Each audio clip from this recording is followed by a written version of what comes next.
Assalamualaikum warahmatullahi wabarakatuh. Selamat pagi, semangat pagi, salam sejahtera untuk semua. Baik, kali ini saya akan menjelaskan mengenai SEO atau Search Engine Optimization.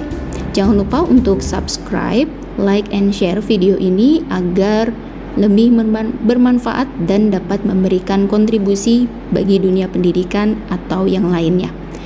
Baik, kita akan memulai untuk memahami SEO itu apa. Apa yang akan kalian lakukan ketika kalian ingin mencari sesuatu di internet? Ya, tentu saja kita akan memasukkan kata-kata yang berkaitan dengan apa yang kita inginkan. SEO adalah kependekan dari Search Engine Optimization. Teknik ini merupakan upaya mengoptimisasi website agar mendapat ranking teratas dalam pencarian Google. Dengan SEO, situs akan mudah ditemukan oleh orang sehingga berpotensi menyedot lebih banyak traffic. Buktinya, setiap hari ada sekitar 3,5 miliar pencarian lewat Google. Di sini kita bisa melihat bahwa mesin pencari yang banyak diakses oleh manusia adalah Google. Padahal ada mesin pencari seperti Bing, Yahoo, Baidu, Yandex, dan sebagainya. Kita harus bisa membedakan terlebih dahulu apa yang disebut dengan SEO dan SEM. Secara definisinya, SEO merupakan upaya mengoptimisasi website agar dapat menempati posisi teratas. Sedangkan SEM adalah strategi marketing untuk menempatkan situs di hasil teratas halaman pencarian. Perbedaan yang kedua adalah biaya yang dikeluarkan. SEO tidak berbayar, kita tinggal menyesuaikan tools apa yang dipakai. Sedangkan SEM berbayar mulai dari 100 ribuan. Yang ketiga yaitu tampilan di mesin pencarian. SEO tidak ada tampilan embel-embel iklan, sedangkan SEM menampilkan label iklan. Tools yang digunakan SEO tidak wajib, tapi juga bisa memakai tools seperti research keyword, analisis backlink, dan sebagainya. Sedangkan SEM membutuhkan tools diantaranya Google Ads, Google Keyword, Google Planner, dan lain sebagainya. Hasilnya, website membutuhkan waktu untuk mendapat ranking teratas. Sedangkan pada SEM, website lebih instan menduduki ranking teratas karena SEM ini berbayar. Yang selanjutnya adalah jenis traffic. Organic traffic yaitu traffic yang didapatkan dari website yang muncul di hasil pencarian secara alami. Sedangkan organic traffic dan paid search. Paid search di sini adalah kunjungan audiens yang disebabkan oleh iklan berbayar atau iklan ads. Performa untuk SEO jangka panjang, ranking website tidak turun dengan mudah tergantung dari optimisasi SEO-nya. Sedangkan SEM jangkanya jangka pendek karena ada durasi iklan. Ketika iklannya habis, maka ranking website akan kembali seperti semula. Kita akan melihat perbedaan secara detail apa yang disebut dengan SEO dan SEM. Kita bisa melihat di sini bahwa SEM di sini ada keterangan iklannya. Kita bisa lihat di sini bahwa niagahoster.co.id selain dia sebagai website resminya juga dia menjual jasa. Sedangkan SEO-nya di sini perbedaannya jelas nampak tidak ada kata iklan atau iklan ads. Itu secara visual perbedaan antara SEO dan SEM. 6 manfaat SEO bagi website dan bisnis. Yang pertama, memudahkan audiens menemukan website. Kalau kita ingin mencari sesuatu di internet, di Google, di mesin pencari, itu tentu akan memudahkan kita langsung ke topik pencarian yang kita inginkan. Kemudian yang kedua, menjaring target audiens dengan tepat. Yang ketiga, membangun brand awareness. yang keempat sebagai investasi jangka panjang, yang kelima meningkatkan penjualan dan konversi, dan yang keenam membangun top of mind brand. Jenis SEO, kita bisa mengklasifikasikan atau membedakan jenis SEO ini ke dalam dua jenis, yaitu SEO on page dan SEO off page. Hari ini yang akan kita bahas adalah SEO on page. SEO on page adalah teknik optimasi yang dilakukan dalam website dengan mengoptimalkan konten dan beberapa hal teknis pada halaman website. Berarti sebelum kita masuk ke SEO on page ini, kita harus memiliki website berupa WordPress atau blog. Komponen SEO on page. Yang pertama ada headings, kemudian struktur URL, yang ketiga ada alt text untuk gambar, yang keempat ada page speed, yang kelima ada konten halaman, dan yang terakhir ada mobile friendless. Kita akan bahas 6 struktur, 6 komponen SEO on page ini, mulai dari yang pertama yaitu headings. Headings atau judul umumnya memiliki ukuran lebih besar dibanding bagian yang lain dalam sebuah halaman. Sebuah judul memiliki peran yang lebih besar dibanding isi konten. Karenanya, tempatkan kata kunci secara alami pada setiap judul konten. Sebelum kita mengoptimisasi SEO di website, maka terlebih dahulu kita harus membuat artikel yang berisi edukasi dari produk kita, dan artikel itu harus memiliki minimal 500 kata. Nah, judul atau headings ini harus memiliki ukuran lebih besar dibandingkan isi artikelnya, dan kita tempatkan kata kunci pada judul agar ketika orang lain mencari di mesin pencarian, kata kunci tersebut bisa muncul artikel atau web kita. Kemudian yang kedua ada struktur URL. Jika sebuah website diibaratkan sebagai rumah, maka URL atau Uniform Research Locator adalah alamat dari situs tersebut. Sebuah URL sebaiknya mengandung kata kunci. Namun, jika konten atau website terlanjur dipublikasikan tanpa menetapkan kata kunci, sebaiknya tidak mengubah susunan URL tersebut. Jadi URL ini sebaiknya ditentukan kata kunci sebelum kita publish. Yang ketiga, alt text untuk gambar. Penting dalam sebuah artikel yaitu menempatkan gambar. Karena dalam sebuah artikel selain ada narasi, sebaiknya disertakan sebuah gambar. Hal ini membantu orang yang tidak suka membaca atau lebih suka melihat gambar. Menambahkan teks alternatif pada semua gambar merupakan tindakan yang wajib dilakukan. Yang pertama, berikan deskripsi gambar dalam 8-10 kata. Kemudian tambahkan kata kunci secara natural. Jika perlu, tambahkan lokasi. Jangan menambahkan kata kunci yang tidak relevan atau terkesan memaksa pada gambar. Yang selanjutnya adalah page speed. Komponen page speed berkaitan dengan kecepatan Google dalam membantu pengguna menemukan dan mengakses halaman yang dicari. Jika page speed optimal, situs Anda berpeluang lebih tinggi dan menduduki peringkat teratas di pencarian Google. Kemudian, komponen yang selanjutnya adalah konten halaman.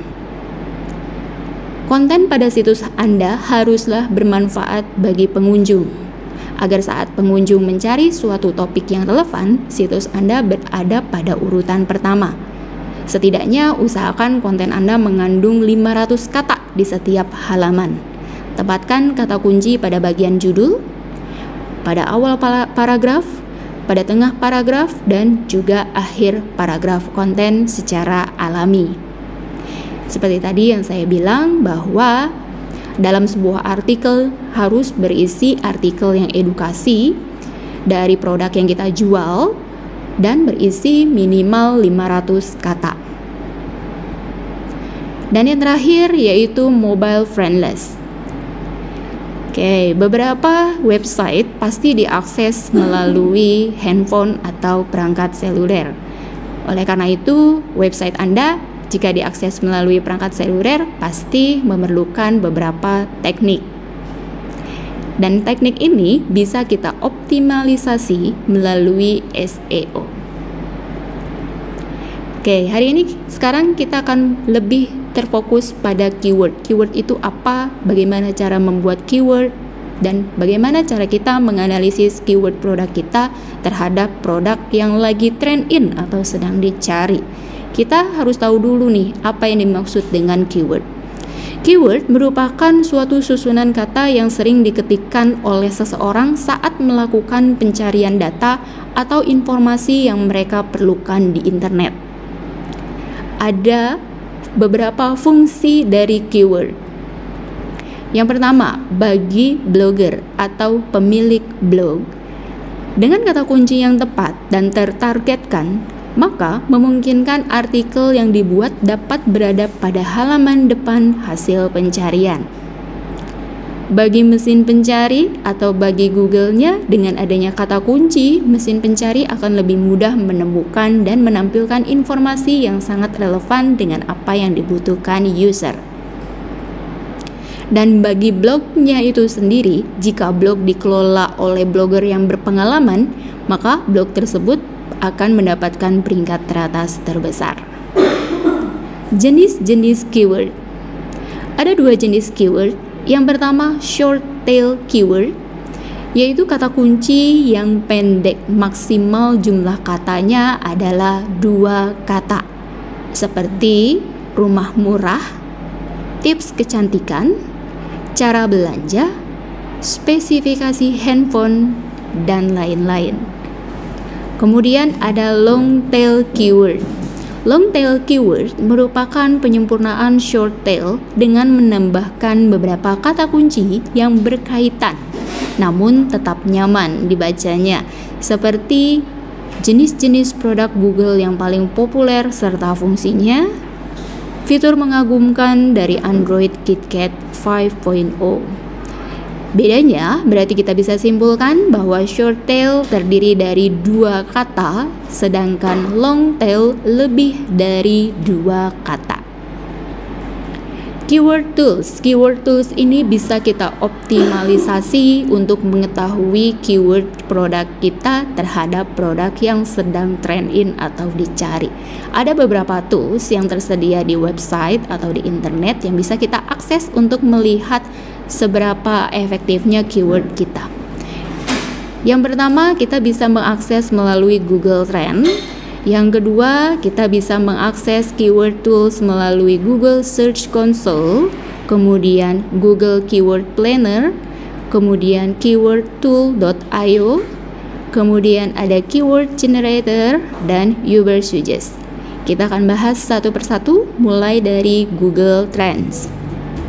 Google Trends, cara untuk kita masuk ke Google Trends tinggal diketik saja kata GOOGLE spasi TRENDS, nanti muncul di halaman pertama dan kita buka webnya dan kita masukkan kata kunci. Di sini kita bisa melihat ada 2 kata kunci. Yang pertama, cara membuat website, berarti di sini long tail. Dan yang kedua, cara membuat situs web. Intinya sama saja, jadi mengenai bagaimana cara membuat web. Nah, kita bisa melihat gambarnya hasil dari pencarian melalui Google Trend. Bisa kita lihat bahwa yang biru di atas dari garis yang merah. Berarti bisa kita simpulkan bahwa orang cenderung mengetikkan kata kunci cara membuat website ketimbang cara membuat situs web. Oleh karena itu, kita bisa menggunakan cara membuat website ini sebagai kata kunci pada artikel kita. Kemudian yang kedua, toolsnya adalah Google Search Console. Di sini kita bisa melihat hasil dari Google Search Console. Jadi di sini ada top queriesnya, mulai dari proxy, Zoom meeting, email, blogger. Nah, mereka akan membandingkan kata kunci yang kita masukkan dengan kata kunci sejenis, dan kita bisa melihat kliknya yang lebih besar, apakah yang top atau kata kunci kita yang kita masukkan justru langsung ke top. Nah, kalau seperti itu langsung saja kita pakai sebagai kata kunci dari produk kita. Kemudian yang ketiga ada Google Keyword Planner. Nah, ini yang sering diakses oleh blogger atau website untuk membuat online shop atau apapun. Nah, dengan menggunakan Google Keyword Planner, seperti biasa tinggal diketik kata pencari di mesin pencarinya Google Keyword Planner dan klik di paling atas. Nanti kita diminta untuk login melalui email terlebih dahulu. Untuk Bapak Ibu guru yang memiliki email belajar.id, untuk di Google Keyword Planner itu tidak bisa.